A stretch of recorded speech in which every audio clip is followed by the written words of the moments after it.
The arguments would all be laid out there in more detail. But here's what most historians think about Jesus, and I'll tell you what's pretty consensus and what's more controversial.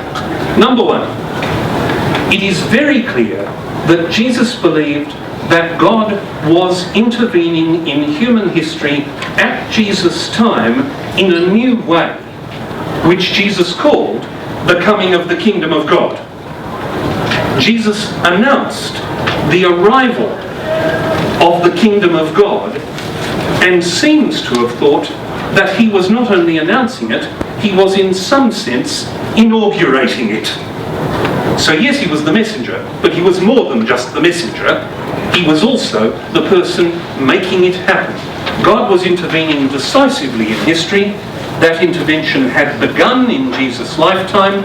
It would continue, and it would come to its climax later when the kingdom of God would come with power.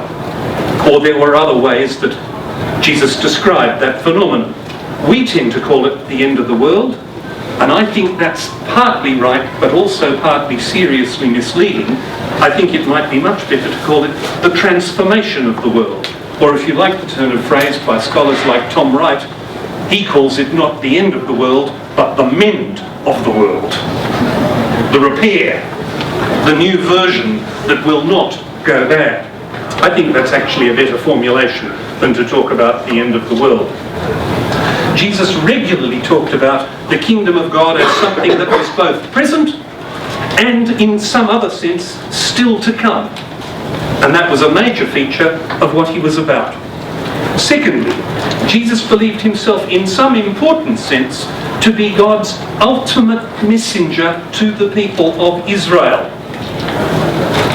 He didn't necessarily define what that might mean, but in some sense he was saying, this is the big one, and I'm a-telling you.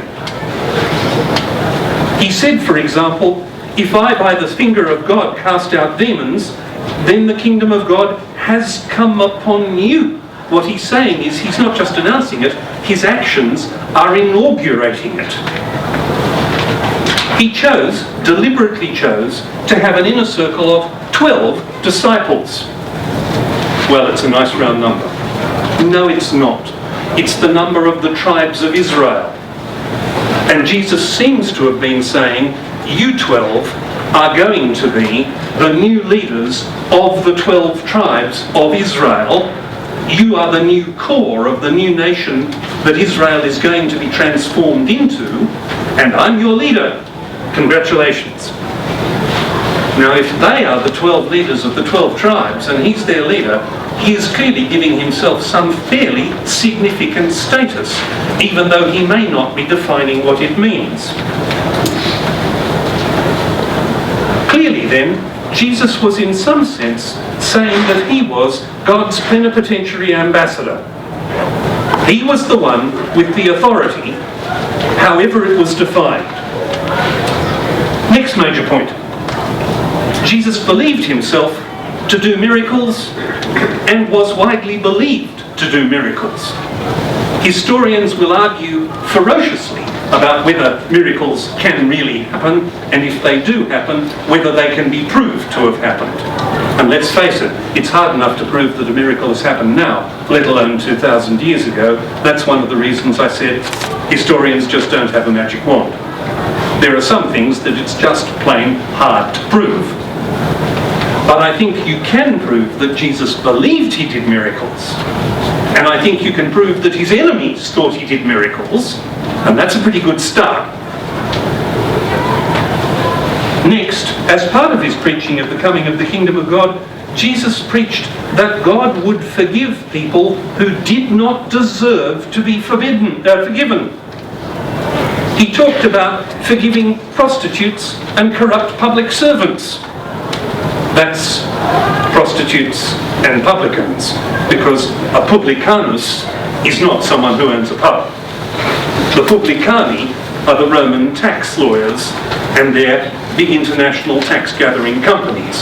So publicani are the public service who collect the tax, and they were widely known as being appallingly corrupt. And Jesus is saying, prostitutes and publicani are getting into the kingdom ahead of quite a few people who think they belong there, likely to get himself killed.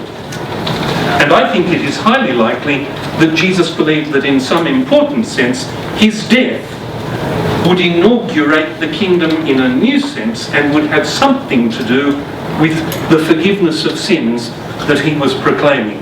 That last is fairly controversial historically, but I'm willing to make a case for it. Now, please notice, these are not points that require you to be a Christian to believe them. These are points that can be argued purely historically by anyone with a bit of historical training and a bit of historical evidence. They seem overwhelmingly plausible. And they are, broadly speaking, consistent with Christian belief. They may not go nearly as far as you want to go as a Christian, but they're a pretty good start. And perhaps, talking with non-Christians, that's the kind of foundation we can share. Now, briefly, the part of the question you really wanted me to answer. If that's a fair statement historically of who Jesus was, who is Jesus? And it's at this point that I swap my invisible hats again and stop talking purely as a historian, though I am talking on the foundations of my historical study, but I'm going beyond them. If that's who Jesus thought he was he right? Or was he confused? Or was he a bit crazy? Or was he just one of many people in the ancient world who had extraordinary religious views and actually not very different from many of the others? Now for me, and this is both for me as a Christian and for me as a historian, the central question here comes down to another historical issue altogether, and that historical issue is the resurrection of Jesus from the dead. If it is historically plausible that Jesus really rose from the dead, then all of a sudden the options open up in the most extraordinary way. If Jesus did not rise from the dead, then I take it that we would have to say he's a very interesting man, he's a very impressive man, he may even be a great historical ideal, but he's dead. And for that matter, so's everyone who ever knew him, and it's all a very long time ago. But I think, historically, that a very strong case can be made for the resurrection of Jesus. And I make it in lectures, not just in talks to Christian groups, but in talks as part of my university job.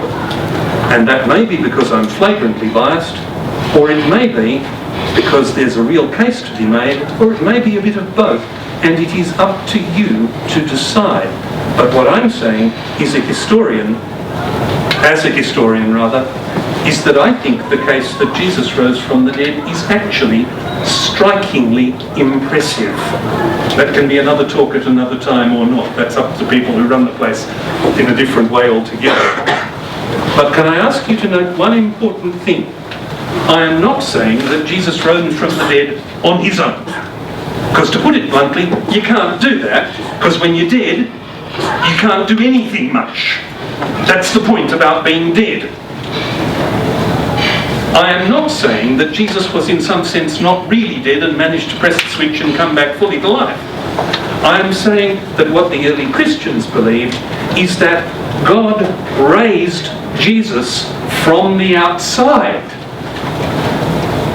God raised Jesus from the dead.